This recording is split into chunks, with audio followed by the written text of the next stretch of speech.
ಇವರ ಸಹಯೋಗದಲ್ಲಿ pre recorded online ತರಗತಿಗಳನ್ನು ನಡೆಸಲಾಗ್ತಾ ಇದೆ. ಈ ದಿನ ನಾವು ನಮ್ಮ ಸರ್ವೋಚ್ಚ ನ್ಯಾಯಾಲಯದ ರಚನೆಯ ಬಗ್ಗೆ ನಾವು ಇಂದಿನ ತರಗತಿಯಲ್ಲಿ ತಿಳ್ಕೊಂಡಿದ್ದೀವಿ. ಈ ದಿನ ನಾವು ಸರ್ವೋಚ್ಚ ನ್ಯಾಯಾಲಯಕ್ಕೆ ಸಂಬಂಧಪಟ್ಟಂತೆ ಇದರ ಒಂದು ಅಧಿಕಾರ ಮತ್ತು ಕಾರ್ಯಗಳ ಬಗ್ಗೆ ತಿಳ್ಕೊಳ್ಳೋಣ. ನಾನು ಸಹನಾ ಬಿ, ರಾಜ್ಯಶಾಸ್ತ್ರ ಉಪನ್ಯಾಸಕರು, ಸರ್ಕಾರಿ ಪದವಿ ಪೂರ್ವ ಕಾಲೇಜು ಕೆ ಹೊನ್ನಡಗೆರೆ, ಮದ್ದೂರು ತಾಲೂಕು, ಇಲ್ಲಿ ಕರ್ತವ್ಯವನ್ನು ನಿರ್ವಹಿಸ್ತೇನೆ. ವಿದ್ಯಾರ್ಥಿಗಳೇ, ಆನ್ಲೈನ್ ತರಗತಿಗೆ ನಿಮ್ಮೆಲ್ಲರಿಗೂ ಕೂಡ ಆತ್ಮೀಯವಾದಂತಹ ಸ್ವಾಗತ. ನೀವು ಹಿಂದಿನ ತರಗತಿಯಲ್ಲಿ ಅಧ್ಯಾಯ 8 ನ್ಯಾಯಾಂಗಕ್ಕೆ ಸಂಬಂಧಪಟ್ಟಂತೆ ಈ ನಮ್ಮ ಭಾರತದ ನ್ಯಾಯಾಂಗ ವ್ಯವಸ್ಥೆಯ ಲಕ್ಷಣಗಳ ಬಗ್ಗೆ ತಿಳ್ಕೊಂಡಿದ್ರಿ. ಹಾಗೆಯೇ ಸರ್ವೋಚ್ಚ ನ್ಯಾಯಾಲಯಕ್ಕೆ ಸಂಬಂಧಪಟ್ಟಂತೆ ಅದರ ಒಂದು ರಚನೆಯ ಬಗ್ಗೆ ನೀವು ತಿಳ್ಕೊಂಡಿದ್ರಿ. ಆ ರಚನೆಯಲ್ಲಿ ಆ ಒಂದು ನ್ಯಾಯಾಧೀಶರುಗಳ ನೇಮಕ ಆಗಿರ್ಬೋದು, ಅವರ ಒಂದು ಅರ್ಹತೆಗಳ ಬಗ್ಗೆ ಆಗಿರ್ಬೋದು, ಅವರ ಒಂದು ಅಧಿಕಾರಾವಧಿ ಹಾಗೂ ಅವರ ವೇತನ ಮತ್ತು ಸೌಲಭ್ಯಗಳು ಮತ್ತು ಪರಿಚಿತಿ ವಿಧಾನ, ಈ ಎಲ್ಲ ವಿಚಾರಗಳ ಬಗ್ಗೆ ಸಂಪೂರ್ಣವಾಗಿ ನೀವು ಹಿಂದಿನ ತರಗತಿಯಲ್ಲಿ ತಿಳ್ಕೊಂಡಿದ್ದೀರಿ. ಈಗ ಅದರ ಮುಂದಿನ ಭಾಗವಾದಂತಹ ಸರ್ವೋಚ್ಚ ನ್ಯಾಯಾಲಯದ ಅಧಿಕಾರ ಮತ್ತು ಕಾರ್ಯಗಳು, ಇದರ ಬಗ್ಗೆ ನಾವು ಈಗ ತಿಳ್ಕೊಳ್ಳೋಣ.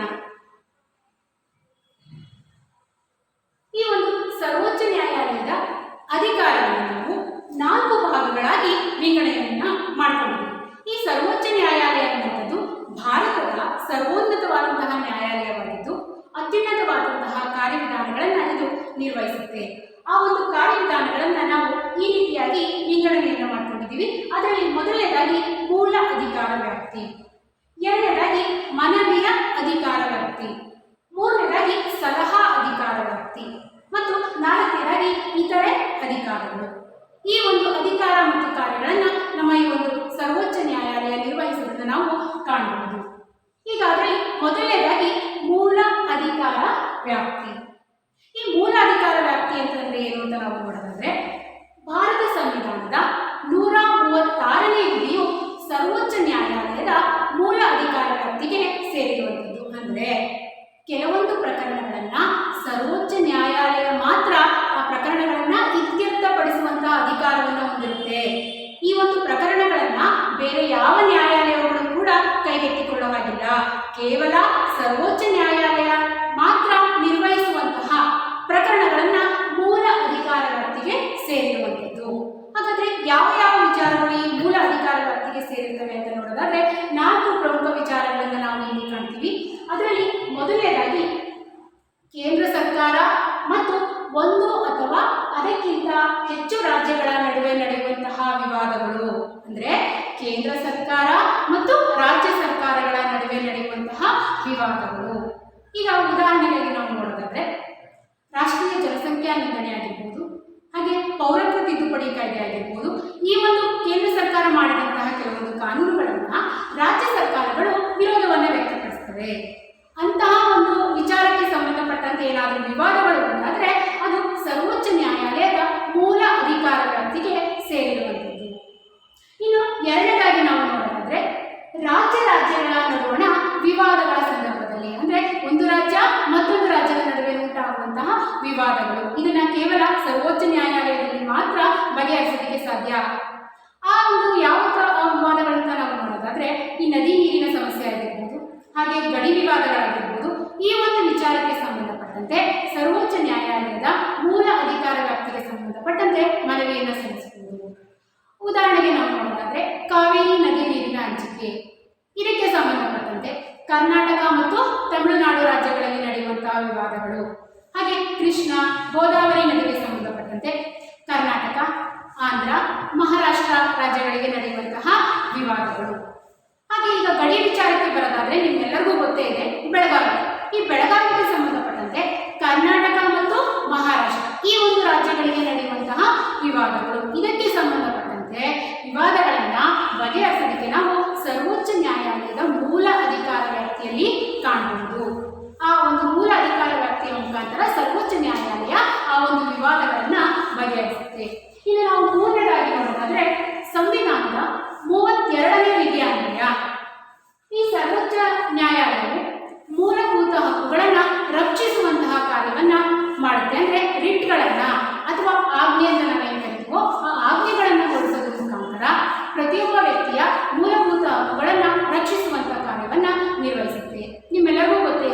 ಭಾರತೀಯ ಪ್ರಜೆಗಳಾದಂತಹ ನಮಗೆ 6 ಮೂಲಭೂತ ಹಕ್ಕುಗಳನ್ನು ನೀಡಲಾಗಿದೆ.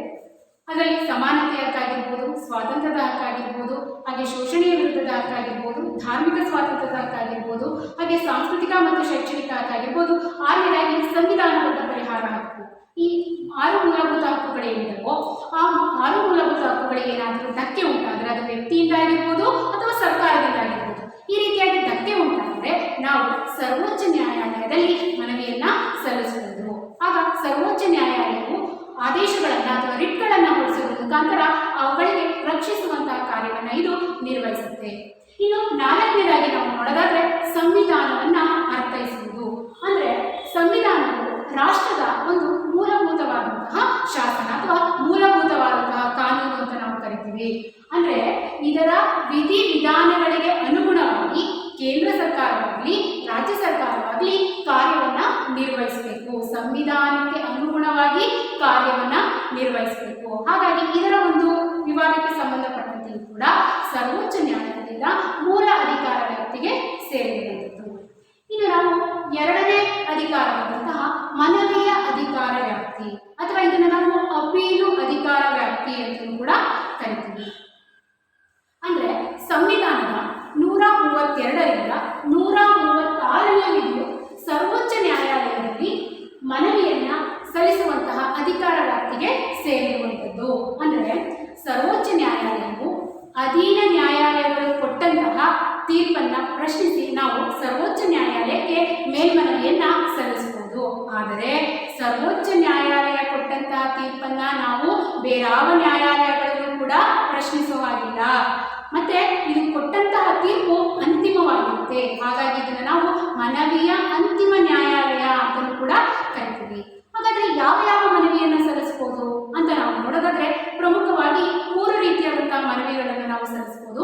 ಅದರಲ್ಲಿ ಮೊದಲನೇದಾಗಿ ಸಂವಿಧಾನಾತ್ಮಕ ವಿವಾದಗಳು.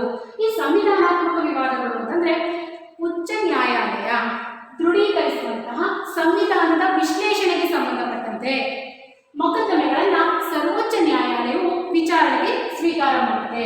ಮತ್ತೆ ಇದರ ತೀರ್ಪು ಏನಾಗಿರುತ್ತೆ, ಅಂತಿಮವಾಗಿರುತ್ತೆ. ಅಂದ್ರೆ ಸಂವಿಧಾನದ ವಿಧಿಗಳ ಬಗ್ಗೆ ಅರ್ಥ ವಿವರಣೆಯನ್ನ ನೀಡೋದ್ರ ಮುಖಾಂತರ ಮತ್ತೆ ಅವುಗಳನ್ನ ಸಂವಿಧಾನವನ್ನ ರಕ್ಷಿಸುವಂತಹ ಮಹತ್ವವಾದಂತಹ ಕಾರ್ಯವನ್ನ ಈ ಸರ್ವೋಚ್ಚ ನ್ಯಾಯಾಲಯ ನಿರ್ವಹಿಸುತ್ತೆ. ಇದು ಮನವಿಯ ಅಧಿಕಾರ ವ್ಯಾಪ್ತಿಗೆ ಸೇರಿರುವಂಥದ್ದು. ಇನ್ನು 2ನೇದಾಗಿ ನಾವು ನೋಡೋದಾದ್ರೆ ಸಿವಿಲ್ ವಿವಾದಗಳ ಮನವಿ. ಈ ಸಿವಿಲ್ ವಿವಾದಕ್ಕೆ ಸಂಬಂಧಪಟ್ಟಂತೆ ಅಂದ್ರೆ ಉಚ್ಚ ನ್ಯಾಯಾಲಯ ಕೆಲವೊಂದು ಸಿವಿಲ್ ಮೊಕದ್ದಮೆಗಳಿಗೆ ಸಂಬಂಧಪಟ್ಟಂತೆ ಯಾವುದೇ ತೀರ್ಪಿನ ವಿರುದ್ಧ ಹೂಡಿದಂತಹ ಮೇಲ್ಮನವಿಯನ್ನ ಸರ್ವೋಚ್ಚ ನ್ಯಾಯಾಲಯ ಅದನ್ನ ಪರಿಗಣಿಸಿ ತೀರ್ಪನ್ನು ನೀಡಬಹುದು. ಆದರೆ ಸರ್ವೋಚ್ಚ ನ್ಯಾಯಾಲಯಕ್ಕೆ ನಾವು ಆ ಪ್ರಕರಣಗಳನ್ನು ತೆಗೆದುಕೊಂಡು ಹೋಗಬೇಕಾದ್ರೆ ಉಚ್ಚ ನ್ಯಾಯಾಲಯದಿಂದ ದೃಢೀಕರಣ ಪತ್ರವನ್ನ ಅಥವಾ ಪ್ರಮಾಣ ಪತ್ರವನ್ನು ನಾವು ಕೊಂಡೊಯ್ಯಬೇಕಾಗುತ್ತೆ. ಇನ್ನು 3ನೇದಾಗಿ ಕ್ರಿಮಿನಲ್ ವಿವಾದಗಳ ಮನವಿ. ಈ ಕ್ರಿಮಿನಲ್ ವಿವಾದಕ್ಕೆ ಸಂಬಂಧಪಟ್ಟಂತೆ 3 ರೀತಿಯಲ್ಲಿ ನಾವು ಮನವಿಯನ್ನ ಸಲ್ಲಿಸಬಹುದು. ಅದರಲ್ಲಿ ಮೊದಲನೇದಾಗಿ ಅಧೀನ ನ್ಯಾಯಾಲಯ ಏನ್ ಮಾಡಿರುತ್ತೆ, ಆಪಾದಿತನಿಗೆ ಬಿಡುಗಡೆಯ ತೀರ್ಪನ್ನ ನೀಡಿರುತ್ತೆ. ಆ ಬಿಡುಗಡೆಯ ತೀರ್ಪನ್ನ ಬದಲಿಸಿ ಉಚ್ಚ ನ್ಯಾಯಾಲಯ ಆತನಿಗೆ ಮರಣದಂಡನೆಯನ್ನ ವಿಧಿಸುತ್ತೆ. ಅಂತಹ ಒಂದು ಸಂದರ್ಭದಲ್ಲಿ ಆ ಒಂದು ಮನವಿಯನ್ನ ಸರ್ವೋಚ್ಚ ನ್ಯಾಯಾಲಯದ ಬಳಿ ನಾವು ಕೊಂಡೊಯ್ಯಬಹುದು. ಇನ್ನು 2ನೇದಾಗಿ ನಾವು ನೋಡಿದ್ರೆ ಯಾವುದೇ ಮೊಕದ್ದಮೆಯನ್ನ ಮೇಲ್ಮನವಿಗೆ ಅರ್ಹ ಅಂತ ಉಚ್ಚ ನ್ಯಾಯಾಲಯ ಅದಕ್ಕೆ ಏನ್ ಮಾಡುತ್ತೆ, ಪ್ರಮಾಣ ಪತ್ರವನ್ನ ನೀಡುವಂತಹ ಸಂದರ್ಭದಲ್ಲೂ ಕೂಡ ಸರ್ವೋಚ್ಚ ನ್ಯಾಯಾಲಯದ ಬಳಿ ನಾವು ಕೊಂಡೊಯ್ಯಬಹುದು. ಇನ್ನು 3ನೇದಾಗಿ ಅಧೀನ ನ್ಯಾಯಾಲಯದಲ್ಲಿನ ಮೊಕದ್ದಮೆಗಳನ್ನ ತಾನೇ ಕೈಗೆತ್ತಿಕೊಂಡು ಉಚ್ಚ ನ್ಯಾಯಾಲಯ ಆರೋಪಿಗೆ ಮರಣದಂಡನೆಯನ್ನ ವಿಧಿಸಿದಂತಹ ಸಂದರ್ಭದಲ್ಲಿ ಆ ಪ್ರಕರಣವನ್ನು ಕೂಡ ನಾವು ಸರ್ವೋಚ್ಚ ನ್ಯಾಯಾಲಯದ ಬಳಿ ಕೊಂಡೊಯ್ಯಬಹುದು. ಇಲ್ಲಿ ಗಮನಿಸಬೇಕಾದಂತಹ ಒಂದು ಪ್ರಮುಖವಾದಂತಹ ಅಂಶವನ್ನು ನಾವು ನೋಡೋದಾದ್ರೆ ಸಿವಿಲ್ ವಿವಾದಕ್ಕೆ ಸಂಬಂಧಪಟ್ಟಂತೆ ನಾವು ಪ್ರಕರಣಗಳನ್ನ ನಾವು ಸರ್ವೋಚ್ಚ ನ್ಯಾಯಾಲಯದ ಬಳಿ ಕೊಂಡೊಯ್ಯಬೇಕಾದ್ರೆ ಪ್ರಮಾಣ ಪತ್ರದ ಅವಶ್ಯಕತೆ ಇರುತ್ತೆ. ಉಚ್ಚ ನ್ಯಾಯಾಲಯದಿಂದ ಪ್ರಮಾಣ ಪತ್ರವನ್ನು ನಾವು ಪಡ್ಕೊಂಡು ಹೋಗಿರಲೇಬೇಕು. ಆದರೆ ಕ್ರಿಮಿನಲ್ ವಿವಾದಕ್ಕೆ ಸಂಬಂಧಪಟ್ಟಂತೆ ನಾವು ಸರ್ವೋಚ್ಚ ನ್ಯಾಯಾಲಯಕ್ಕೆ ಮನವಿಯನ್ನು ಸಲ್ಲಿಸಬೇಕಾದ್ರೆ ಉಚ್ಚ ನ್ಯಾಯಾಲಯದ ಪ್ರಮಾಣ ಪತ್ರ ಸಹಿತವಾದರೂ ಹೋಗ್ಬೋದು, ರಹಿತವಾದರೂ ಕೂಡ ಹೋಗ್ಬೋದು. ಇದು ಒಂದು ಪ್ರಮುಖವಾದಂತಹ ಅಂಶ. ಇನ್ನು ಇದರ ಜೊತೆಗೆ ರಾಷ್ಟ್ರಪತಿ ಉಪರಾಷ್ಟ್ರಪತಿ ಚುನಾವಣೆ ನಡೆದ ಸಂದರ್ಭದಲ್ಲಿ ಏನಾದರೂ ವಿವಾದಗಳು ಉಂಟಾದರೆ ಇರಬೇಕಾದ್ರೆ ಆ ವಿವಾದಗಳಿಗೆ ಸಂಬಂಧಪಟ್ಟಂತೆ ಕೂಡ ಆ ಒಂದು ಮನವಿಯನ್ನು ನಾವು ಸರ್ವೋಚ್ಚ ನ್ಯಾಯಾಲಯಕ್ಕೆ ನಾವು ಕೊಂಡೊಯ್ಯಬಹುದು. ಅದು ಕೂಡ ಅದರ ವ್ಯಾಪ್ತಿಯಲ್ಲಿ ಸೇರಿರುವಂಥದ್ದು. ಇನ್ನು ರಾಜ್ಯ ವಿಧಾನಸಭೆಯ ವಿಸರ್ಜನೆಗೆ ಸಂಬಂಧಪಟ್ಟಂತೆ ಅಂದ್ರೆ ಕೇಂದ್ರ ಸರ್ಕಾರ ರಾಜ್ಯ ಸರ್ಕಾರವನ್ನ ವಿಸರ್ಜನೆ ಮಾಡಿದಂಥ ಸಂದರ್ಭದಲ್ಲಿ ಆ ವಿಸರ್ಜನೆಯನ್ನ ಪ್ರಶ್ನಿಸಿ ರಾಜ್ಯ ವಿಧಾನಸಭೆಯು ಸರ್ವೋಚ್ಚ ನ್ಯಾಯಾಲಯಕ್ಕೆ ಮೇಲ್ಮನವಿಯನ್ನು ಸಲ್ಲಿಸಬಹುದು. ಆ ಒಂದು ಮೇಲ್ಮನವಿಯನ್ನು ಸಲ್ಲಿಸಿದಾಗ ಆ ಒಂದು ವಿವಾದಕ್ಕೆ ಸಂಬಂಧಪಟ್ಟಂತೆ ಇತ್ಯರ್ಥವನ್ನ ಸರ್ವೋಚ್ಚ ನ್ಯಾಯಾಲಯವು ನಿರ್ವಹಿಸುತ್ತೆ. ಈ ಎಲ್ಲ ಅಂಶಗಳು ಕೂಡ ಈ ಒಂದು ಸರ್ವೋಚ್ಚ ನ್ಯಾಯಾಲಯದ ಒಂದು ಮನವಿಯ ವ್ಯಾಪ್ತಿಗೆ ಸೇರಿರುವಂಥದ್ದು. ಇನ್ನು ನಾವು ಮೂರನೇದಾಗಿ ನೋಡೋಣ ಸಲಹಾ ಅಧಿಕಾರ ವ್ಯಾಪ್ತಿ. ಈ ಸಲಹಾ ಅಧಿಕಾರ ವ್ಯಾಪ್ತಿ ಸಂವಿಧಾನದ 143ನೇ ವಿಧಿಯ ಅನ್ವಯ ಈ ಸಲಹಾ ಅಧಿಕಾರ ವ್ಯಾಪ್ತಿಯನ್ನು ಹೊಂದಿರುತ್ತೆ. ಈ ಸಲಹೆ ಅಂತಂದ್ರೆ ಯಾರು ಯಾರಿಗೆ ಕೊಡ್ತಾರೆ ಅಂತ ನಾವು ನೋಡೋದಾದ್ರೆ ರಾಷ್ಟ್ರಾಧ್ಯಕ್ಷರು ಸರ್ವೋಚ್ಚ ನ್ಯಾಯಾಲಯದ ಮುಖ್ಯ ನ್ಯಾಯಾಧೀಶರ ಬಳಿ ಕೆಲವೊಂದು ಸಲಹೆಗಳನ್ನ ಪಡ್ಕೊಳ್ಳುವಂತಹ ಅಧಿಕಾರವನ್ನು ಅವರು ಹೊಂದಿರ್ತಾರೆ. ಅಂದ್ರೆ ಅವರಿಗೆ ಸಲಹೆಯನ್ನು ನೀಡುವಂತಹ ಅಧಿಕಾರವನ್ನ ಈ ಸರ್ವೋಚ್ಚ ನ್ಯಾಯಾಲಯದ ಮುಖ್ಯ ನ್ಯಾಯಾಧೀಶರು ಹೊಂದಿರ್ತಾರೆ. ಆದರೆ ಈ ಸಲಹೆಯನ್ನು ಅವರು ಕೊಡಬೇಕಾದ್ರೆ ರಾಷ್ಟ್ರಪತಿಯವರು ಕೇಳ್ಕೊಂಡಾಗ ಮಾತ್ರ ಈ ಸಲಹೆಯನ್ನು ಕೊಡೋದಕ್ಕೆ ಅವ್ರಿಗೆ ಸಾಧ್ಯ ಆಗ್ತದೆ. ಅವರ ಕೋರಿಕೆಯ ಮೇರೆಗೆ ಕೆಲವೊಂದು ಸಲಹೆಗಳನ್ನ ಕೊಡಬಹುದು. ಅಂದ್ರೆ ಈ ಒಂದು ಸಂವಿಧಾನಾತ್ಮಕ ವಿಚಾರಗಳಿಗೆ ಸಂಬಂಧಪಟ್ಟಂತಾಗಿರ್ಬೋದು, ಕಾನೂನಿಗೆ ಸಂಬಂಧಪಟ್ಟಂತಾಗಿರ್ಬೋದು, ಅಥವಾ ಸಾರ್ವಜನಿಕ ಮಹತ್ವವುಳ್ಳ ವಿಚಾರಕ್ಕೆ ಸಂಬಂಧಪಟ್ಟಂತಾಗಿರ್ಬೋದು, ಆ ವಿಚಾರಗಳಿಗೆ ರಾಷ್ಟ್ರಪತಿಯವರೇನಾದರೂ ಸರ್ವೋಚ್ಚ ನ್ಯಾಯಾಲಯದ ಮುಖ್ಯ ನ್ಯಾಯಾಧೀಶರ ಬಳಿ ಕೇಳ್ಕೊಂಡಂಥ ಸಂದರ್ಭದಲ್ಲಿ ಕೆಲವೊಂದು ವಿಚಾರಣೆಗಳನ್ನು ನಡೆಸಿ ಸಲಹೆ ಸೂಚನೆಗಳನ್ನು ನೀಡ್ತಾರೆ. ಆದರೆ ಈ ಸಲಹೆ ಸೂಚನೆಗಳನ್ನ ಕಡ್ಡಾಯವಾಗಿ ಪಾಲಿಸಲೇಬೇಕು ಅಂತ ಯಾವುದೇ ರೀತಿಯಾದಂತಹ ನಿಯಮ ಇಲ್ಲ. ಅವರು ಕೇಳ್ಕೊಂಡಂಥ ಸಂದರ್ಭದಲ್ಲಿ ಇವರು ಅದಕ್ಕೆ ಸಲಹೆ ಸೂಚನೆಗಳನ್ನು ನೀಡ್ತಾರೆ. ಉದಾಹರಣೆಗೆ ನಾವು ನೋಡೋದಾದ್ರೆ ಕಾವೇರಿ ನದಿ ನೀರಿನ ಹಂಚಿಕೆಗೆ ಸಂಬಂಧಪಟ್ಟದ್ದಾಗಿರ್ಬೋದು, ರಾಮ ಜನ್ಮಭೂಮಿ ವಿವಾದಕ್ಕೆ ಸಂಬಂಧಪಟ್ಟದ್ದಾಗಿರ್ಬೋದು, ಹೀಗೆ ಹಲವಾರು ವಿಚಾರಗಳ ಬಗ್ಗೆ ರಾಷ್ಟ್ರಪತಿಯವರು ಸರ್ವೋಚ್ಚ ನ್ಯಾಯಾಲಯದ ಮುಖ್ಯ ನ್ಯಾಯಾಧೀಶರುಗಳ ಬಳಿ ಸಲಹೆ ಸೂಚನೆಗಳನ್ನು ಪಡ್ಕೊಂಡಿರೋದನ್ನು ನಾವು ಕಾಣಬಹುದು. ಇದು ಸರ್ವೋಚ್ಚ ನ್ಯಾಯಾಲಯದ ನ್ಯಾಯಾಧೀಶರು ಹೊಂದಿರುವಂತಹ ಒಂದು ಅಧಿಕಾರ ಅಂತ ನಾವು ಕರೀಬಹುದು. ಇನ್ನು ನಾಲ್ಕನೇದಾಗಿ ಇತರೆ ಅಧಿಕಾರಗಳು.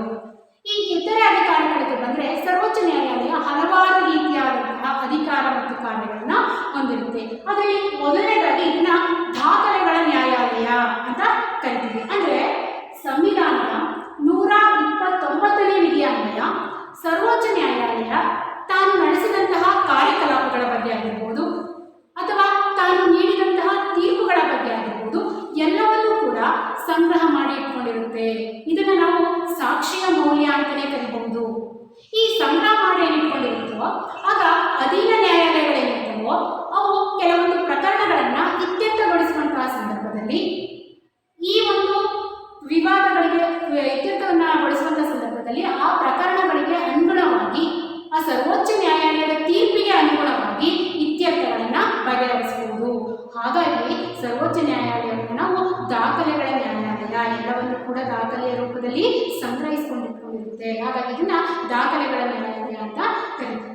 ಇನ್ನು ನ್ಯಾಯಾಂಗ ನಿಂದನೆ. ಈ ನ್ಯಾಯಾಂಗ ನಿಂದನೆ ಅಂತಂದ್ರೆ ಏನು? ಸರ್ವೋಚ್ಚ ನ್ಯಾಯಾಲಯದ ತೀರ್ಪುಗಳನ್ನ ಮತ್ತು ನ್ಯಾಯಾಧೀಶರುಗಳ ವರ್ತನೆಗಳನ್ನ ಯಾರೂ ಕೂಡ ಟೀಕೆ ಮಾಡೋ ಹಾಗಿಲ್ಲ, ಪ್ರಶ್ನಿಸೋ ಹಾಗಿಲ್ಲ. ನ್ಯಾಯಾಂಗ ಕೊಡುವಂತಹ ತೀರ್ಪುಗಳನ್ನ ನಾವು ಬೇಕಂತಲೇ ತಡೆ ಹಿಡಿಯೋ ಹಾಗಿಲ್ಲ, ಅದನ್ನ ಪಾಲನೆ ಮಾಡಲೇಬೇಕಾಗುತ್ತೆ. ಈ ನ್ಯಾಯಾಧೀಶರುಗಳ ವರ್ತನೆಗಳನ್ನ ಟೀಕಿಸೋ ಹಾಗಿಲ್ಲ. ಇದನ್ನ ಮಾಡಿದಾಗ ಅವರ ಮೇಲೆ ನ್ಯಾಯಾಂಗ ನಿಂದನೆಯ ಪ್ರಕರಣದ ಅಡಿ ಅವರಿಗೆ ಶಿಕ್ಷಿಸುವಂತಹ ಅಧಿಕಾರ ಈ ಸರ್ವೋಚ್ಚ ನ್ಯಾಯಾಲಯಕ್ಕೆ ಸೇರಿರುವಂಥದ್ದು. ಇದಕ್ಕೆ ನಾವು ಉದಾಹರಣೆಗೆ ನೋಡೋದಾದ್ರೆ ಇತ್ತೀಚಿನ ಪ್ರಕರಣದಲ್ಲಿ ನಾವು ಉದಾಹರಣೆಗೆ ನೋಡೋದಾದ್ರೆ ಪ್ರಶಾಂತ್ ಭೂಷಣ್ ಇವರು ಮಾನವ ಹಕ್ಕುಗಳ ವಕೀಲರಾಗಿದ್ದಾರೆ. ಇವರು ಸರ್ವೋಚ್ಚ ನ್ಯಾಯಾಲಯದ ನ್ಯಾಯಾಧೀಶರನ್ನ ಟೀಕೆ ಮಾಡಿದ್ದರ ಸಲುವಾಗಿ ಅವರ ಮೇಲೆ ನ್ಯಾಯಾಂಗ ನಿಂದನೆಯ ಪ್ರಕರಣದ ಅಡಿಯಲ್ಲಿ ಸಾಂಕೇತಿಕವಾಗಿ ₹1 ದಂಡವನ್ನು ವಿಧಿಸಿರೋದನ್ನು ನಾವು ಈಗ ಕಾಣಬಹುದು. ಅಂದರೆ ಇದರಿಂದ ನಮಗೆ ಏನಪ್ಪ ಅರ್ಥ ಆಗುತ್ತೆ ಅಂತಂದ್ರೆ ನ್ಯಾಯಾಧೀಶರುಗಳ ವರ್ತನೆಯನ್ನ ಪ್ರಶ್ನಿಸೋ ಹಾಗಿಲ್ಲ, ಟೀಕೆ ಮಾಡೋ ಹಾಗಿಲ್ಲ. ಹಾಗೆ ಮಾಡಿದ್ರೆ ಸರ್ವೋಚ್ಚ ನ್ಯಾಯಾಲಯ ಅವರನ್ನ ನ್ಯಾಯಾಂಗ ನಿಂದನೆಗೆ ಒಳಪಟ್ಟು ಶಿಕ್ಷಿಸುವಂತಹ ಅಧಿಕಾರವನ್ನ ಹೊಂದಿರುತ್ತದೆ. ಇನ್ನು ನಾವು ನಿಯಮ ರೂಪಿಸುವಂತಹ ಅಧಿಕಾರ. ಅಂದ್ರೆ ಸರ್ವೋಚ್ಚ ನ್ಯಾಯಾಲಯ ತನ್ನ ಕಾರ್ಯಕಲಾಪಗಳಿಗೆ ಸಂಬಂಧಪಟ್ಟಂತೆ ಕೆಲವೊಂದು ನಿಯಮಗಳನ್ನ ರೂಪಿಸುವಂತಹ ಅಧಿಕಾರವನ್ನ ಅದು ಹೊಂದಿರುತ್ತೆ. ಅಂದ್ರೆ ತನ್ನ ನಿಯಮ ನೀತಿಗೆ ಅನುಗುಣವಾಗಿ ಕಾರ್ಯಚಟುವಟಿಕೆಗಳನ್ನ ನಿರ್ವಹಿಸುವಂತಹ ಅಧಿಕಾರವನ್ನ ಇದು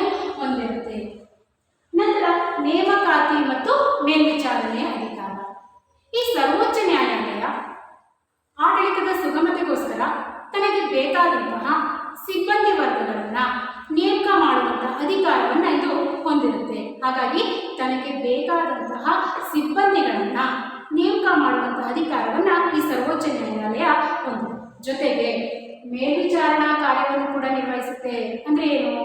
ಅಧೀನ ನ್ಯಾಯಾಲಯಗಳು ಏನಿರ್ತವೋ ಅವುಗಳ ಒಂದು ಮೇಲ್ವಿಚಾರಣೆಯನ್ನ ಮಾಡುವಂತಹ ಕಾರ್ಯವನ್ನ ಈ ಸರ್ವೋಚ್ಚ ನ್ಯಾಯಾಲಯ ಹೊಂದಿರುತ್ತೆ. ಅವುಗಳಿಗೆ ಮಾರ್ಗಸೂಚಿಗಳನ್ನು ನೀಡಲಾಗಿರ್ಬೋದು, ಕೆಲವೊಂದು ನಿರ್ದೇಶನಗಳನ್ನು ನೀಡಲಾಗಿರ್ಬೋದು. ಆ ಒಂದು ನಿರ್ದೇಶನ ಮತ್ತು ಮಾರ್ಗಸೂಚಿಗಳಿಗೆ ಅನುಗುಣವಾಗಿ ಎಲ್ಲ ಅಧೀನ ನ್ಯಾಯಾಲಯಗಳು ಕಾರ್ಯಕಲಾಪಗಳನ್ನ ನಿರ್ವಹಿಸಬೇಕು. ಹಾಗೆ ಅಧೀನ ನ್ಯಾಯಾಲಯಗಳ ಲೆಕ್ಕಪತ್ರಗಳ ಪರಿಶೀಲನೆಯ ಕಾರ್ಯವನ್ನು ಕೂಡ ಈ ಒಂದು ಸರ್ವೋಚ್ಚ ನ್ಯಾಯಾಲಯ ನಿರ್ವಹಿಸುತ್ತೆ. ಹಾಗಾಗಿ ಈ ಒಂದು ನೇಮಕಾತಿ ಮತ್ತು ಮೇಲ್ವಿಚಾರಣೆ ಅಧಿಕಾರ ಸಂಪೂರ್ಣವಾಗಿ ಈ ಸರ್ವೋಚ್ಚ ನ್ಯಾಯಾಲಯಕ್ಕೆ ಸೇರಿರುವಂಥದ್ದು. ಇನ್ನು ಮುಂದಿನ ಅಧಿಕಾರವಾದಂತಹ ವಿಶೇಷ ಅಪೀಲು ಅರ್ಜಿ. ಈ ವಿಶೇಷ ಅಪೀಲು ಅರ್ಜಿ ಅಂತಂದ್ರೆ ಏನು? ಸಂವಿಧಾನದ 136ನೇ ವಿಧಿ ಏನಿದೆ, ಅಧೀನ ನ್ಯಾಯಾಲಯಗಳು ತಾವು ನೀಡಿದಂತಹ ತೀರ್ಪುಗಳಿಗೆ ಹೆಚ್ಚುವರಿ ಸಮಯಾವಕಾಶವನ್ನ ತೆಗೆದುಕೊಳ್ಳೋದಕ್ಕೋಸ್ಕರ ಸರ್ವೋಚ್ಚ ನ್ಯಾಯಾಲಯದಲ್ಲಿ ಮನವಿಯನ್ನ ಸಲ್ಲಿಸಬಹುದು. ಹಾಗಾಗಿ ಆ ಸರ್ವೋಚ್ಚ ನ್ಯಾಯಾಲಯವು ಅವುಗಳಿಗೆ ಹೆಚ್ಚುವರಿಯಾದಂತಹ ಸಮಯಾವಕಾಶವನ್ನ ನೀಡುತ್ತೆ. ಅದು ಯಾವ ಒಂದು ಅಧಿಕಾರದ ಮುಖಾಂತರ ಅಂದ್ರೆ ವಿಶೇಷ ಅಪೀಲು ಅರ್ಜಿ. ಇದರ ಮುಖಾಂತರ ಅದು ಹೆಚ್ಚುವರಿ ಸಮಯಾವಕಾಶವನ್ನ ನೀಡುತ್ತೆ. ಇನ್ನು ನ್ಯಾಯಿಕ ವಿಮರ್ಶಾಧಿಕಾರ. ಈ ನ್ಯಾಯಿಕ ವಿಮರ್ಶಾಧಿಕಾರ ಅಂತಂದ್ರೆ ಏನಂತಂದ್ರೆ ಸಂಸತ್ತಾಗಿರ್ಬೋದು ಅಥವಾ ರಾಜ್ಯ ಶಾಸಕಾಂಗ ಆಗಿರ್ಬೋದು, ಅದು ನಿರ್ವಹಿಸಿದಂತಹ ಯಾವುದೇ ಕಾಯ್ದೆ ಆಗಿರ್ಬೋದು, ಕಾನೂನುಗಳಾಗಿರ್ಬೋದು, ಅದು ಮಾಡಿದಂತಹ ಯಾವುದೇ ಕಾಯ್ದೆ ಕಾನೂನುಗಳು, ಹಾಗೇನೆ ಕೇಂದ್ರ ಅಥವಾ ರಾಜ್ಯ ಸರ್ಕಾರಗಳು ನೀಡಿದಂತಹ ಆದೇಶಗಳಾಗಿರ್ಬೋದು, ಅವುಗಳೆಲ್ಲವೂ ಕೂಡ ಸಂವಿಧಾನಬದ್ಧವಾಗಿ ಏನ್ ಮಾಡಬೇಕು? ಕಾರ್ಯವನ್ನು ನಿರ್ವಹಿಸಬೇಕು. ಸಂವಿಧಾನಬದ್ಧವಾಗಿ ಕಾರ್ಯವನ್ನು ನಿರ್ವಹಿಸದೆ ಹೋದ್ರೆ ಅದನ್ನ ನ್ಯಾಯಾಂಗ ಬಾಹಿರ ಅಂತ ಕರೀತಾರೆ ಅಥವಾ ಅಸಿಂಧು ಅಂತ ಕರೀತಾರೆ. ಹಾಗಾಗಿ ಈ ನ್ಯಾಯಾಂಗ, ಈ ಶಾಸಕಾಂಗ ಮತ್ತು ಕಾರ್ಯಾಂಗಗಳೆರಡೂ ಕೂಡ ಸಂವಿಧಾನಬದ್ಧವಾಗಿ ಕಾರ್ಯವನ್ನು ನಿರ್ವಹಿಸ್ತಾ ಇದೆಯಾ ಇಲ್ವಾ ಅಂತ ಪರಿಗಣಿಸುವಂತ ಅಧಿಕಾರವೇ ನ್ಯಾಯಿಕ ವಿಮರ್ಶಾಧಿಕಾರ. ಆ ನ್ಯಾಯಿಕ ವಿಮರ್ಶಾಧಿಕಾರವನ್ನ ಈ ಒಂದು ಸರ್ವೋಚ್ಚ ನ್ಯಾಯಾಲಯ ಒಳಗೊಂಡಿರೋದನ್ನು ನಾವು ಇಲ್ಲಿ ಗಮನಿಸಬಹುದು. ಇನ್ನು ವಿಚಾರಣಾ ಅಧಿಕಾರ. ಈ ವಿಚಾರಣಾ ಅಧಿಕಾರಕ್ಕೆ ಸಂಬಂಧಪಟ್ಟಂತೆ ಕೇಂದ್ರ ಸರ್ಕಾರ ಏನ್ ಮಾಡುತ್ತೆ, ಕೆಲವೊಂದು ಪ್ರಕರಣಗಳಿಗೆ ಸಂಬಂಧಪಟ್ಟಂತೆ ಸರ್ವೋಚ್ಚ ನ್ಯಾಯಾಲಯದ ಮುಖ್ಯ ನ್ಯಾಯಾಧೀಶರುಗಳನ್ನ ಒಳಗೊಂಡಂತಹ ಸಮಿತಿಯನ್ನ ನೇಮಕ ಮಾಡುತ್ತೆ. ಆ ಒಂದು ಸಮಿತಿ ಕೆಲವೊಂದು ಪ್ರಕರಣಗಳಿಗೆ ಸಂಬಂಧಪಟ್ಟಂತೆ ವರದಿಯನ್ನು ತಯಾರಿಸಿ ಆ ವರದಿಯನ್ನ ಕೇಂದ್ರ ಸರ್ಕಾರಕ್ಕೆ ನೀಡುತ್ತೆ. ಹಾಗಾಗಿ ಆ ಒಂದು ಸರ್ವೋಚ್ಚ ನ್ಯಾಯಾಲಯದ ನ್ಯಾಯಾಧೀಶರು ವಿಚಾರಣಾ ಆಯೋಗಗಳ ಮುಖ್ಯಸ್ಥರಾಗಿ ಕಾರ್ಯವನ್ನು ನಿರ್ವಹಿಸ್ತಾರೆ. ಉದಾಹರಣೆಗೆ ನೋಡೋದಾದ್ರೆ ವೆಂಕಟಸ್ವಾಮಿ ಆಯೋಗ, ಇವರು ಹಿಂದುಳಿದ ವರ್ಗಗಳ ಮೀಸಲಾತಿಗೆ ಸಂಬಂಧಪಟ್ಟಂತೆ ಆಯೋಗಗಳನ್ನ ನೇಮಕ ಮಾಡಿದ್ದಾರೆ. ಅದಕ್ಕೆ ಸಂಬಂಧಪಟ್ಟಂತೆ ಇವರು ವರದಿಯನ್ನು ತಯಾರಿಸಿಕೊಟ್ಟಿರೋದನ್ನು ನಾವು ಇಲ್ಲಿ ಗಮನಿಸಬಹುದು. ಹಾಗೆ ಲಿಬರ್ನಾನ್ ಆಯೋಗ, ಇದು ಬಾಬ್ರಿ ಮಸೀದಿ ಧ್ವಂಸದ ಪ್ರಕರಣಕ್ಕೆ ಸಂಬಂಧಪಟ್ಟಂತೆ ಈ ಸರ್ವೋಚ್ಚ ನ್ಯಾಯಾಲಯದ ನ್ಯಾಯಾಧೀಶರಾದಂತಹ ಲಿಬರ್ನಾನ್ ಅವರನ್ನ ಒಳಗೊಂಡಂತಹ ಸಮಿತಿಯನ್ನ ನೇಮಕ ಮಾಡಿ ಅದಕ್ಕೆ ಸಂಬಂಧಪಟ್ಟಂತೆ ವಿಚಾರಣೆಯನ್ನು ನಡೆಸಿರೋದನ್ನ ನಾವು ಇಲ್ಲಿ ಗಮನಿಸಬಹುದು. ಇನ್ನು ಕಡೆಯದಾಗಿ ಬರೆದಾದ್ರೆ ಹಂಗಾಮಿ ರಾಷ್ಟ್ರಾಧ್ಯಕ್ಷರಾಗಿ ಕಾರ್ಯವನ್ನು ನಿರ್ವಹಿಸುವಂಥದ್ದು. ನೋಡಿ, ಇದು ವಿರಳಾತಿ ವಿರಳವಾದಂತಹ ಒಂದು ಅಧಿಕಾರ. ಅಂದ್ರೆ ರಾಷ್ಟ್ರಪತಿಯವರು ಮತ್ತು ಉಪರಾಷ್ಟ್ರಪತಿಯವರ ಸ್ಥಾನ ಏಕಕಾಲದಲ್ಲಿ ತೆರವಾದಂತಹ ಸಂದರ್ಭದಲ್ಲಿ, ಅಂದ್ರೆ ಒಂದೇ ಬಾರಿ ರಾಷ್ಟ್ರಪತಿಯ ಸ್ಥಾನನೂ ಖಾಲಿಯಾಗಿರುತ್ತೆ, ಉಪರಾಷ್ಟ್ರಪತಿಯ ಸ್ಥಾನನೂ ಖಾಲಿಯಾಗಿರುತ್ತೆ. ಅಂತಹ ಒಂದು ಸಂದರ್ಭದಲ್ಲಿ ಮಾತ್ರ ಸರ್ವೋಚ್ಚ ನ್ಯಾಯಾಲಯದ ಮುಖ್ಯ ನ್ಯಾಯಾಧೀಶರು ಹಂಗಾಮಿ ರಾಷ್ಟ್ರಾಧ್ಯಕ್ಷರಾಗಿ ಕಾರ್ಯವನ್ನ ನಿರ್ವಹಿಸಬಹುದು. ಆ ಒಂದು ಅಧಿಕಾರವನ್ನು ಇವರು ಹೊಂದಿರುತ್ತಾರೆ. ಇದಿಷ್ಟು ಕೂಡ ನಮ್ಮ ಒಂದು ಸರ್ವೋಚ್ಚ ನ್ಯಾಯಾಲಯ ಒಳಗೊಂಡಿರುವಂತಹ ಪ್ರಮುಖವಾದಂತಹ ಕಾರ್ಯ ಅಥವಾ ಅಧಿಕಾರ ಅಂತಲೇ ನಾವು ಕರೀಬಹುದು.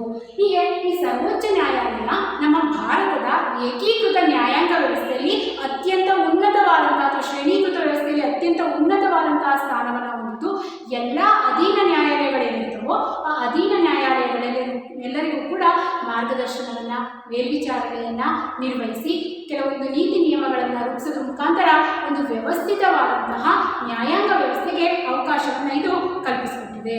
ಇದಿಷ್ಟು ಕೂಡ ನಮ್ಮ ನ್ಯಾಯಾಂಗ ವ್ಯವಸ್ಥೆಗೆ ಸಂಬಂಧಪಟ್ಟಂತೆ ಅದು ನಿರ್ವಹಿಸುವಂತಹ ಅಧಿಕಾರ ಮತ್ತು ಕಾರ್ಯಗಳು. ನಾವು ಮತ್ತೆ ಮುಂದಿನ ತರಗತಿಯಲ್ಲಿ ಭೇಟಿಯಾಗೋಣ. ವಂದನೆಗಳು. Dear students, so far we are understand the composition of the Supreme Court. Now, let me pass on the powers and functions of the Supreme Court of India. Yes? In the last class, you already been understand how the Supreme Court has been constituted and in what way the judges are appointed and what are their qualifications and their salary emoluments, how the according to Indian Constitution has been provided. Let us discuss the powers and functions of the Supreme Court of India. Yes, it is one more important segment of the Indian Supreme Court, what we call composition. Yes, here, very importantly, you are going to look, there are three powers or jurisdictions. Which are those? The original jurisdiction, appellate jurisdiction, advisory jurisdiction, and other functions will be discussed. These jurisdictions have toughness with the Indian Supreme Court's powers and functions. While discharging these jurisdictions, Indian Supreme Court will have its own important ability which has been provided by the Indian Constitution. Let us move on regarding these jurisdictions in detail. Of course, when we come across original jurisdiction, yes, it must be kept in mind. This jurisdiction engaged by only Supreme Court of India. Yes, this thing you must be kept in mind. The Supreme Court can exercise only original jurisdiction in instances like in what instances the Supreme Court will going to engage the original jurisdiction. You must be kept in mind what I already told you. The original jurisdiction is discharged as the supreme power of the Supreme Court of India only within this framework only. Yes. Here, when you come across in what sequences this jurisdiction will be functioned, yes, center state disputes, I mean disputes between central government and one or more states, because Indian political system is federal system. The union government and the state government are engaging the more or less same powers according to Indian Constitution. Both government, while discharging their duties or functions, disputes may arise. Those disputes will be coming under the banner of what we call original jurisdiction of the Supreme Court of India. Interstate disputes. Yes, in this line, we came to understand the disputes between union government and other state government or state governments. When you come across this line, interstate disputes. Very simple, it is disputes between Indian states. Yes, Indian states may have their own disputes in different strata. It may be border dispute, it may be water sharing dispute, it may be language dispute, etc. Yes, these disputes will be coming under the banner of what we call interstate disputes. It is also coming under what we call original jurisdiction of the Supreme Court of India. Yes, disputes related fundamental rights. You must be keep it in mind. Yes. The segment which is known as fundamental rights in the Indian Constitution will have its own importance towards the development of each and every person of the Indian nation. If there is a dispute related to these fundamental rights, yes, the Supreme Court will take initiation to protect the interest of the people of Indian nation. Yes, according to Article 32, the Supreme Court is empowered to protect the fundamental rights of the citizen by issuing writs or orders. Yes, I hope you are going to recollect which are the different writs will be issued by the Supreme Court of India while you are discussing the what we call the salient features of the Indian Constitution, I think. Yes. For example, when you come across the different writs, once again I would like to explain, that is writ of habeas corpus, writ of mandamus, writ of certiorari, writ of prohibition, writ of quo warranto. These are all issued by the Supreme Court of India under Article 32 while the disputes arises related to fundamental rights of the Indian citizen.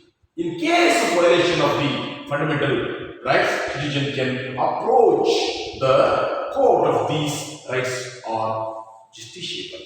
Yes, it is important step or important opportunity which has been provided by the Indian Constitution through the Supreme Court. Dear students, here the cases related to the Constitution. Yes, Indian Constitution is our supreme law, fundamental law. Many things will be arise as disputes or cases of the Constitution. At the time, the Supreme Court will take initiation under its original jurisdiction. Yes, the Supreme Court is the final interpreter of the Constitution, and cases related to these are resolved by it. Yes, when you come across the disputes regarding the Constitution, will get the solution from the Supreme Court itself.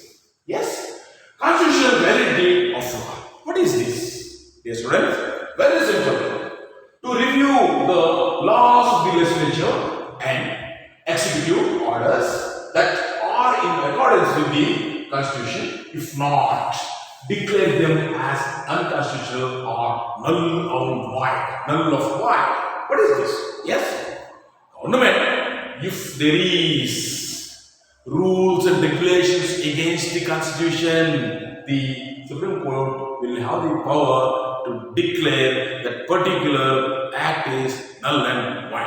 Yes, it decides the disputes relating to elections of the president and vice president. You must keep it in mind while we are going to electing the president and vice president towards the highest positions of the Indian political system. If there is a what we call disputes, yes, these disputes will be solved by the Supreme Court of India.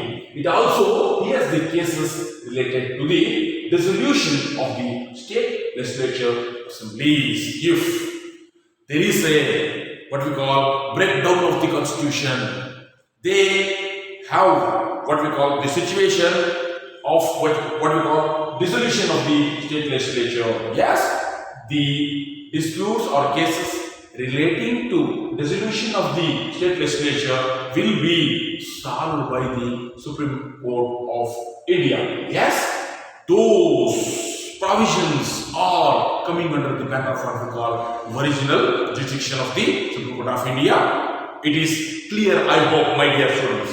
Let me pass on one more jurisdiction, that is appellate jurisdiction. What is this? Yes, the Supreme Court has been provided a chance, an opportunity to the people of Indian nation to appeal over their decision which has been given by the subordinate courts like the different state high courts.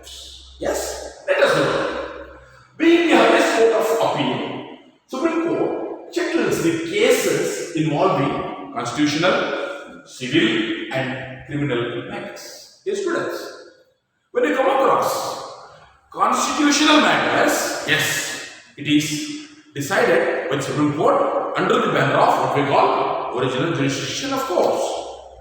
When you come across the civil criminal matters, yes, if there is a disputes regarding civil criminal matters, it will be, yes, decided by the different high courts, of course.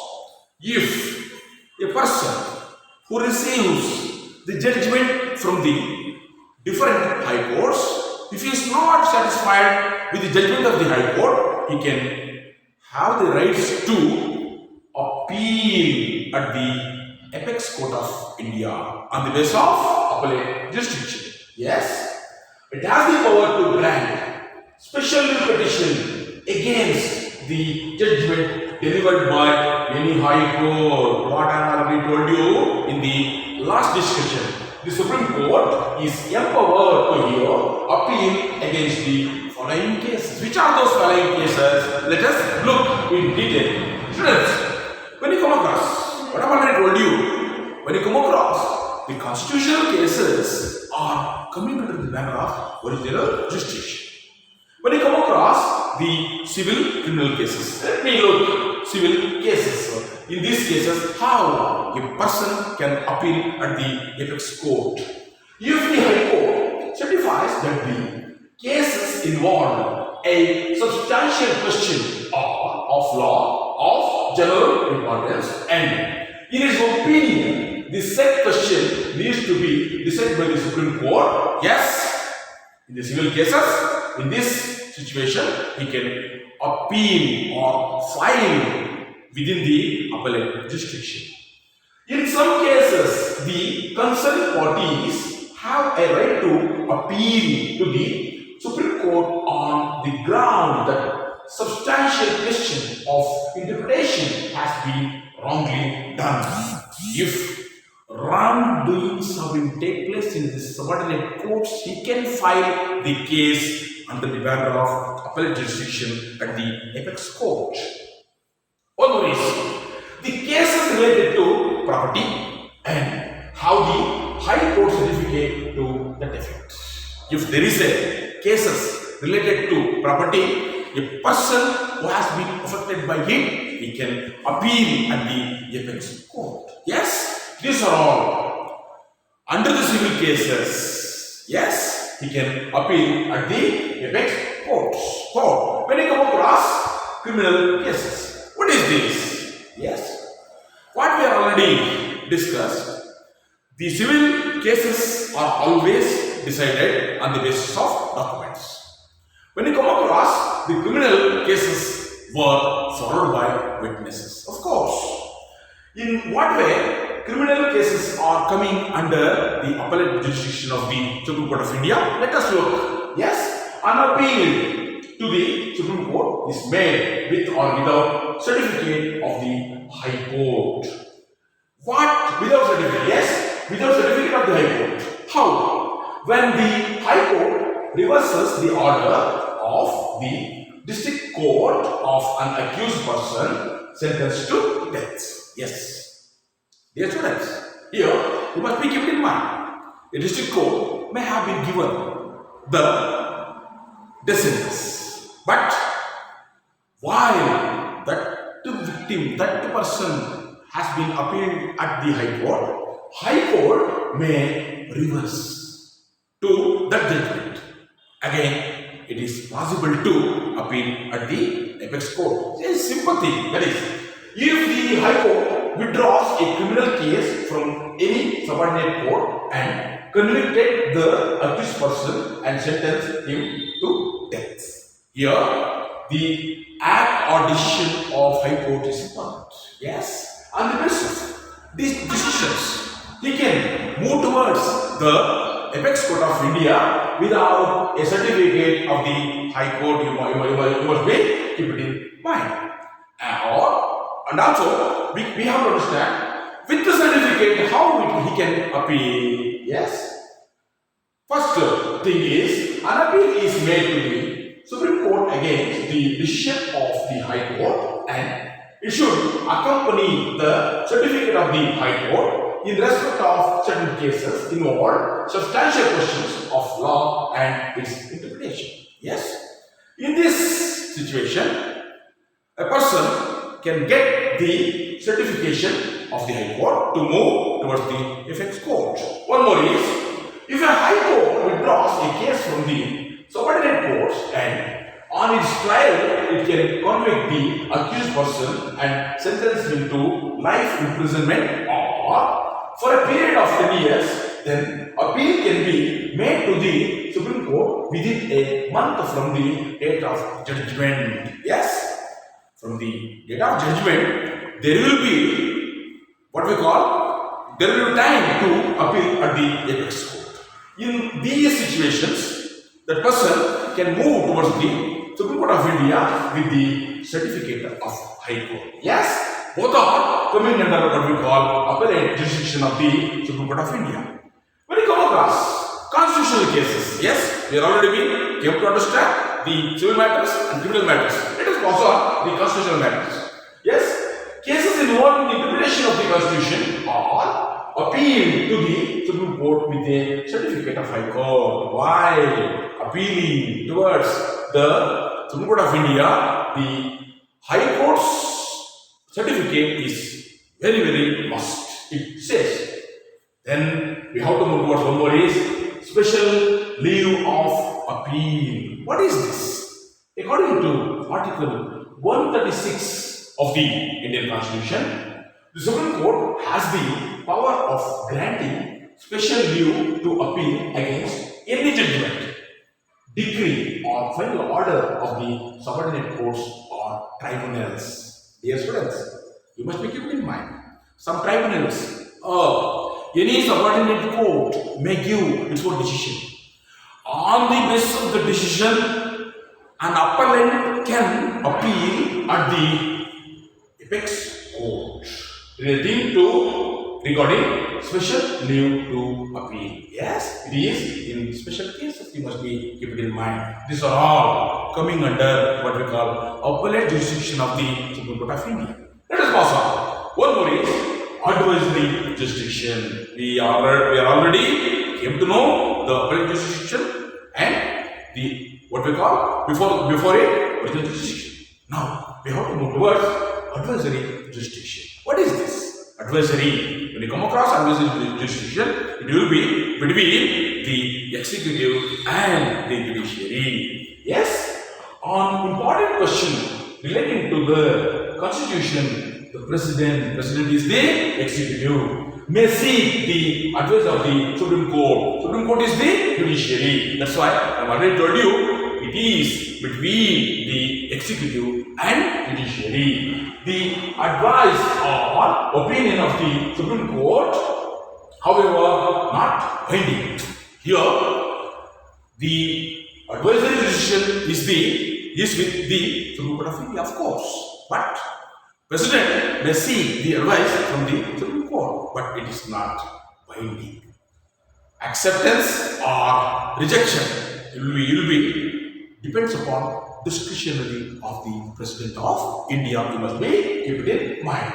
It is known as what we call advisory function. When you come across other functions of the Supreme Court of India, yes, students, it is not only engaged with the original appellate and advisory. It will have the different other functions are within the framework of its powers. Which are those? Let us look. Yes, the Supreme Court will be act as court of records. See, the important decisions of the Supreme Court will become the records of this court. These records may some kind of examples to the other courts of the world countries while discharging their decisions. That's why the Supreme Court is the court of records. The records preserved in the courts have the value of evidence and also useful for future guidance in the decision making by the judicial officials. Major judicial, what we call judges. It is one thing. One more is contempt of court. Yes, it is very, very important. Contemptness, yes.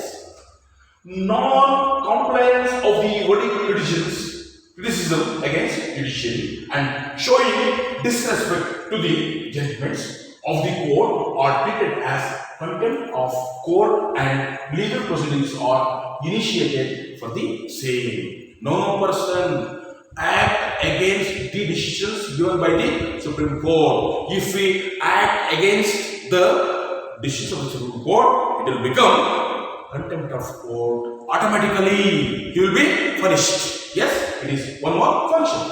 Makes rules of the court. Yes, Supreme Court will have different subordinate courts with the high courts. Yes. The rules of those high courts will be framed by the Supreme Court somewhere. You must be keep it in mind. It regulates the practices and procedures of the court with the approval of President. Yes.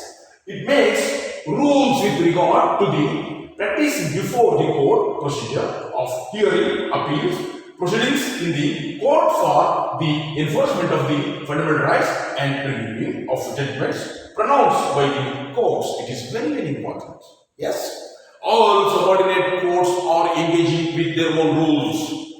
Those rules always framed by the Supreme Court of India with the prior permission of the President of India. You must be keep it in mind. Dear students, here what we are already understand in the other functions of the Supreme Court, and that is very, very important. One more is control over the establishments.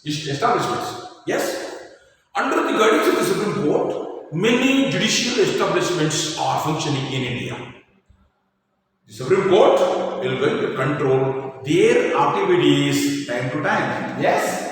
Appoints staff for its own establishment and for subordinate courts for better and speedy disposal of cases. It is one more responsibility which is vested with the Supreme Court of India in its other functions. Dear students, by the concluding, yes, Para, we are give conclusion like this. What is this?